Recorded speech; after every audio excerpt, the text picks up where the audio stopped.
안녕하십니까. 2023년 3월 12일 최병무 이펙트 시작하겠습니다. 어제 서울 도심에서 윤석열 정부의 강제징용 규탄대회가 있었죠. 자, 이 규탄대회에 당초에 이재명 대표가 참석하느냐 하지 않느냐 이런 논란이 있었는데 결국 참석을 했습니다. 왜 이재명 대표가 이 규탄대회에 참석한 것이 논란이 되느냐? 그거는 잘 아시다시피 바로 전영수 전 경기도지사 비서실장의 극단적 선택. 그 사람이 발인하는 날 정치를 재개했다. 이런 거죠. 왜 그러냐?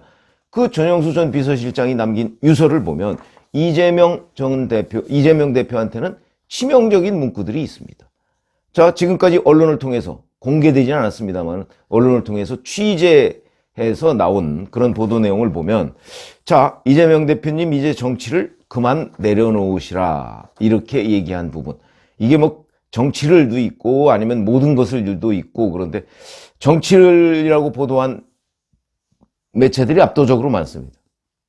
그 다음에 본인이 책임을 더 잘 알지 않느냐, 이거 참 아픈 대목이죠. 이재명 대표가 제일 잘 알겠죠. 저도 여러 차례 말씀을 드렸지만 어떤 범죄 혐의에 걸려 있는지 본인이 제일 잘 알죠. 법조인인데다가. 그 다음에 또 더는 희생이 없어야 한다. 측근을 진정성 있게 관리해달라. 이런 것들이 함축하고 있는 메시지는요, 결국 이재명이라는 사람은 측근을 이용만 한다. 그 다음에 왜 유죄를 인정하지 않느냐? 유죄를 인정하라. 이런 걸로 요약될 수 있는데, 엊그제 무려 6시간 넘게 그 빈소에서 그 유족들하고 협의를 했다고는 하는데, 그게 협의겠습니까? 유족들이 이제 조문을 거부하니까 그걸 설득을 했겠죠. 그렇게 해서 겨우 조문을 하고, 그런데 정치를 이제 그만 내려놓으시라고 하는데 곧바로 다음날 그야말로 어찌 보면 장외 정치 규탄 집회에 참석을 한 겁니다. 인간된 도리로도 이럴 수 없다. 왜냐하면 어제 아침에 발인을 했거든요. 그러면 최소한도 본인만이라도, 아니 규탄 집회는 민주당 의원들이 대거 참석해서 하면 되는 거 아닌가요? 본인만이라도 애도 또는 추모의 시간을 하루 이틀이라도 가졌어야 되는 건 아니냐, 이제 이런 지적을 받는 겁니다. 당연한 거죠. 그런데도 이재명 대표는 그걸 어깃장이라도 놓듯이 규탄 집회에 나갔습니다. 나가서 어떤 얘기를 했느냐? 정말 험한 선전선동을 했죠. 굴욕적 배상안 강행 뒤에는 한일 군수지원 협정과 한미일 군사동맹이 기다리고 있다. 한미일 연합훈련을 핑계로 자위대의 군홧발이 다시 한반도를 더럽히는 일이 발생할 수 있다. 사죄도 없고 배상도 없고 전쟁 범죄에 완전한 면죄부를 주는 것이 말이 되겠나? 합의문조차 하나 없다. 우리만 일방적으로 일본의 요구하는 것 그 이상을 받아들였다. 세계에 자랑할 이 대한민국이 일본에는 호갱이 되고 말았다. 지금 당장 굴욕적인 강제동원 배상안을 철회하고 국민과 피해자에게 사죄하라. 역사의 정의를 배신했다가 몰락해간 박근혜 정권의 전철을 밟지 말라. 이렇게 얘기를 했습니다. 자, 온갖 험한 얘기, 그 다음에 일반 국민들의 반일 정서, 이거를 정면으로 긁어대는, 거기에 아픈 상처에 소금을 뿌려대는 이런 일들을 했습니다. 정치를 내려놓으라는 전 비서실장의 목숨을 버리면서 한 요청, 그냥 깡그리 무시해버렸습니다. 자, 그러면 이재명 대표는 왜 이랬을까? 그건 우리가 쉽게 짐작할 수 있죠. 바로 우리 국민들의 반일 정서 때문입니다. 우리 국민들의 반일 정서라는 건 잘 아시지만 과거 역대 정부도 이용한 적이 있습니다. 이명박 정부도 임기 말에 좀 지지율이 떨어지니까 독도를 방문했습니다. 그러니까 일본에서 강력한 반발이 있죠. 방문했을 때 일본에서 어떤 반격이 있을 거라는 건 충분히 예상하고 간 거니까 그 바람에 지지율이 어느 정도 회복된 적이 있죠. 정치에 이용한 거죠. 문재인 정부는 아예 출발부터 이용했습니다. 그래서 바로 한일 협정을 문제 삼기 시작한 거 아닙니까? 김능환 대법관이 그 신일본 제철하고 미쯔비시 중공업 뭐 이런 데 강제징용 문제에 대한 판결을 내니까 바로 그걸 받아서 일본을 규탄하기 시작하고 조국 당시 청와대 민정수석이 죽창가를 외쳤습니다. 정치에 이용한 거죠. 왜 그러냐면 제가 여러 차례 말씀드렸지만 일본 최고재판소는 이게 배상을 할 수가 없다. 한일협정 물론 청구권은 남아있지만 이런 입장입니다. 그러니까 일본은 최고법원이 아까 안 된다고 얘기하고 한국대법원은 된다고 얘기했습니다. 여기에서 바로 외교적 해법의 필요성이 있는데 그걸 박근혜 정부가 위안부 합의라는 정말 어찌 보면 너무 섣불리 건드렸다가 그랬다가 이제 탈이 난 그런 격이죠. 그것도 결국 뭐 윤미향 의원 등 뭐 이런 사람들의 소위 반일 정서에 기댄 그런 역공으로 휘청이게 된 거죠. 그런데 윤석열 정부 이걸 타개해 보겠다고 지금 조치를 취하고 있는 겁니다. 문재인 정부 때는 심지어 이런 걸 계속 밀어붙이다가 일본의 수출 규제까지 받고 아직도 풀리지 않았습니다. 소부장, 소재 부품 장비. 아마 저는 이 소부장 문제에 대한 일본의 수출 규제가 한국 기업들을 얼마나 어렵게 했고 실질적으로 한국 기업들한테 어떤 손해를 끼쳤는지에 대한 분석이 좀 있었으면 좋겠는데 그런 분석을 하는 사람이 없더군요.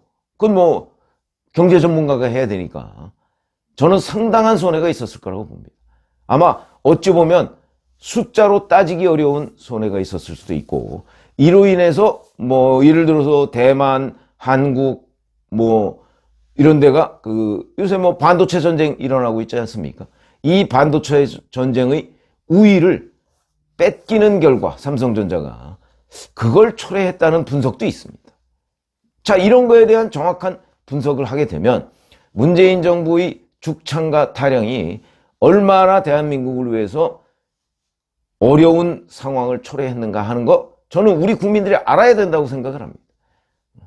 근데 그런 것들을 이제 타개하고자 윤석열 정부가 지금 카드를 빼들었는데 물론 매끄럽지 못한 측면은 있지만 그러나 이것이 이제 이재명 대표 바로 정치를 그만 내려놓으라는 그 전 비서실장의 그 정말 목숨을 건 간청, 목숨을 버리면서까지 내놓은 간청 이런 부분을 어깃장 놓듯이 뒤집은 배경이 되는 거죠. 그게 바로 반일 정서입니다. 일본의 아베 정권도 사실 거기는 반한 정서를 정치에 활용을 했죠. 한일 관계는 늘 이렇게 정치적으로 양국의 정치인들에 의해서 이용당하는 경우가 굉장히 많았습니다. 이거를 사실은 김대중 대통령이 과감하게 결단을 해서 오부치 종료와 함께 김대중 오부치 선언 그래서 미래지향적 한일 관계를 가져가겠다고 결단을 한 거죠. 그런데 바로 그 후예들이 또 정치적으로 어려워지니까 이 카드를 꺼내들은 겁니다. 쉽게 얘기하면 그런 거죠. 일본에 대고서 가장 우리 정부가 역대 정권이 쉬운 일은 배상해라, 사죄해라 뭐 계속 이렇게 외치는 일입니다. 그러나 일본 정부는 1965년 한일협정으로 이건 다 끝난 문제다. 이렇게 판단을 하고 있고 저도 뭐 한 30년 전에 외무부 출입할 때 그때는 외무부였습니다. 그때 당시 그 협정을 맺었던 사람들한테 취재를 해보면 끝난 거라고 합니다. 외교적으로는 정리가 된 거죠. 이렇게 됐는데 일본은 그래서 요지부동입니다. 이 요지부동일 때 우리 정부는 어떤 입장을 취해야 할 것인가. 이 판단이 요 요지부동인 일본을 우리 반일 정서를 이용해서 계속 공세를 취하자.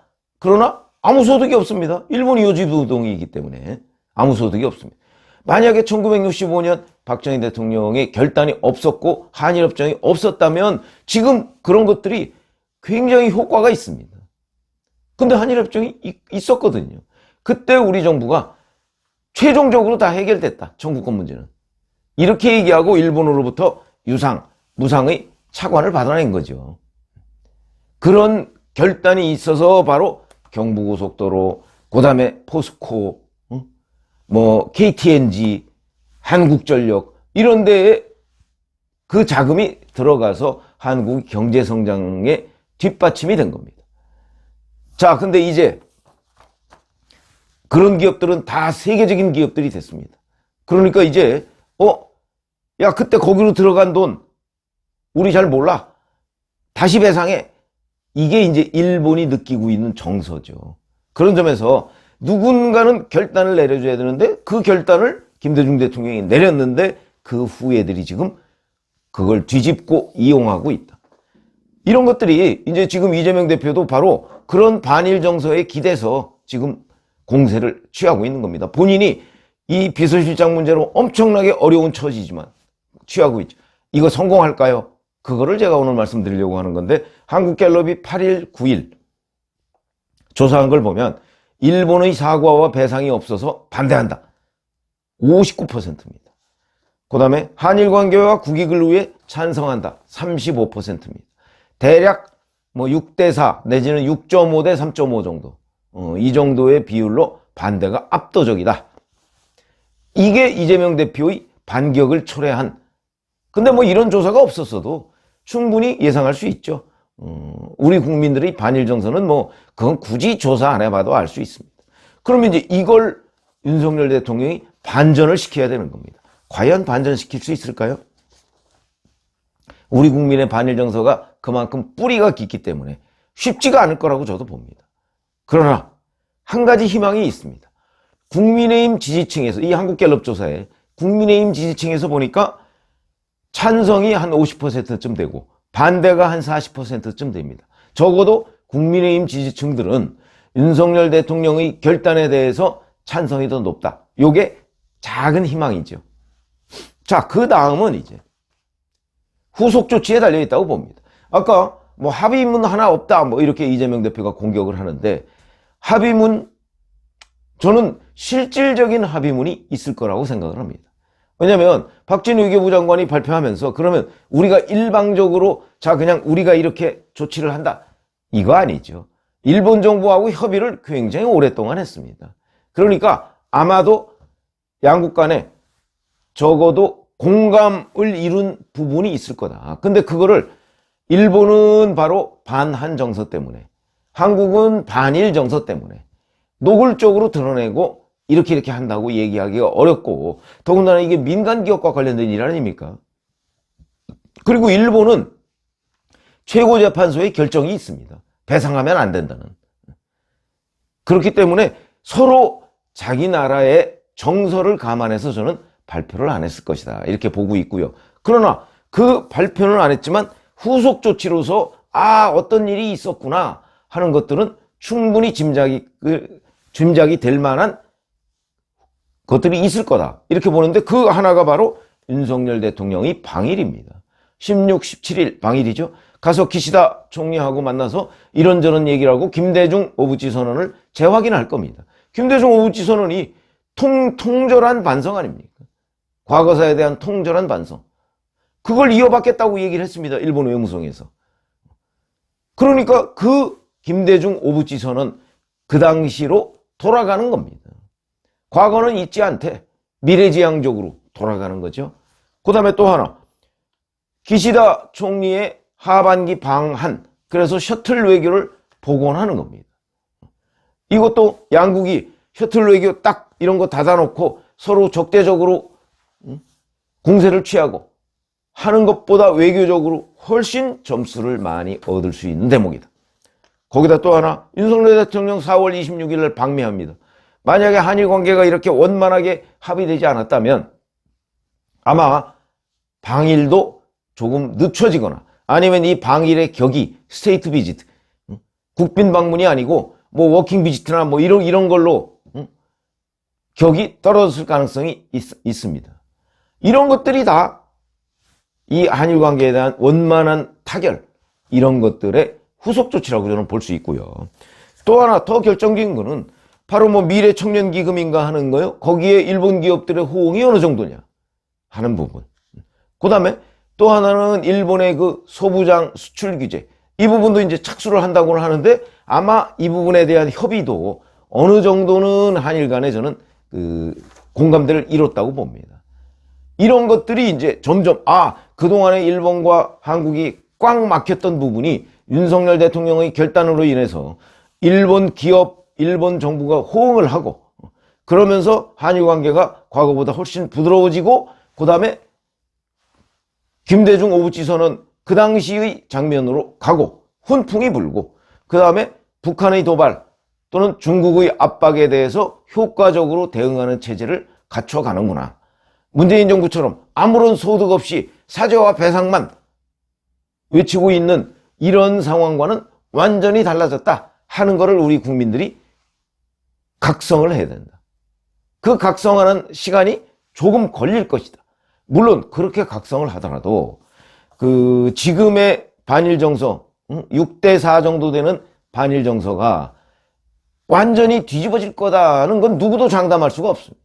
그러나 저는 적어도 올 하반기 정도 되면 아마 그런 건 역전이 가능하다고 봅니다. 왜? 우리 국민들이 그렇게 무지하지 않거든요.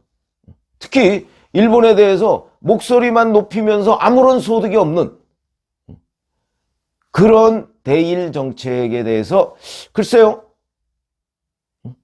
소득이 있는 미래지향적 한일관계, 이걸 우리 국민들이 진짜 원하는 것 아닌가요? 자칫 잘못하면 우리가 꼭 구한말처럼 뭐 일본 뭐 중국 뭐 이런 데에 서로 친중파 친일파 뭐 이렇게 나눠서 싸우는 일이 벌어질 수도 있겠다, 이런 걸 걱정하는 분들도 있습니다.